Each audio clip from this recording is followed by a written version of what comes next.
The three headlines, as I see it now that we've gotten some time with the information, is number one, Attorney General Bill Barr says the Justice Department never had to override anything big that Bob Mueller wanted to do.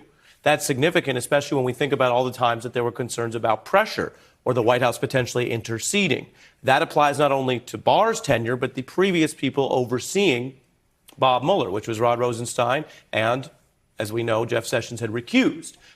There was a gentleman named Mr. Whitaker that people may remember who was briefly in charge. So that's a big headline. And that is basically the Justice Department saying, with Bob Mueller's stamp of approval, that he was never interfered with in a way that resulted in a change to what he wanted to do. For example, who he wanted to search or who he wanted to charge. That's number one. Number two, Lester, as our colleagues have been emphasizing, and I don't think we can emphasize this enough because we are in fairly unusual territory. Number two is Mr. Barr just told the country he may have further information for Congress as soon as this weekend.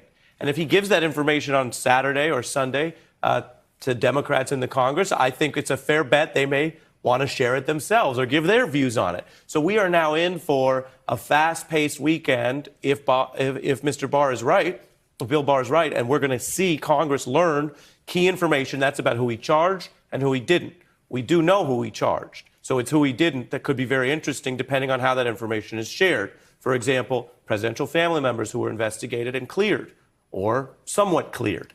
Number three is the longest term, which is Mr. Barr is also saying that he is going to do this process going forward. The Mueller probe now is effectively over, but he says he will consult with Mueller and Rosenstein about any other additional information. Our colleague Pete Williams was explaining that they don't have to release a lot under the rules.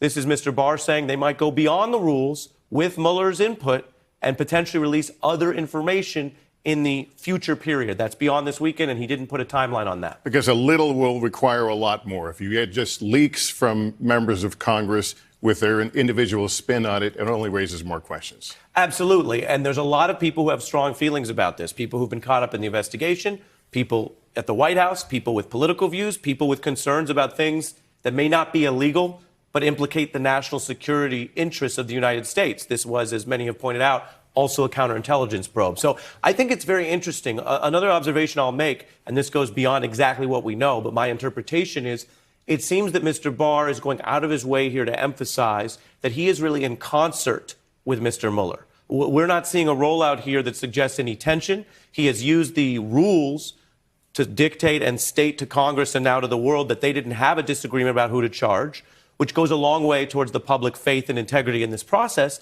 And now he's saying, I'm going to keep Mueller involved. Again, he doesn't have to. Mueller finished his report. He handed it in. He's saying, I'm going to keep Mueller involved in this other longer-term process of what else we could release later. Hey, NBC News viewers, thanks for checking out our YouTube channel. Subscribe by clicking on that button down here and click on any of the videos over here to watch the latest interviews, show highlights, and digital exclusives. Thanks for watching.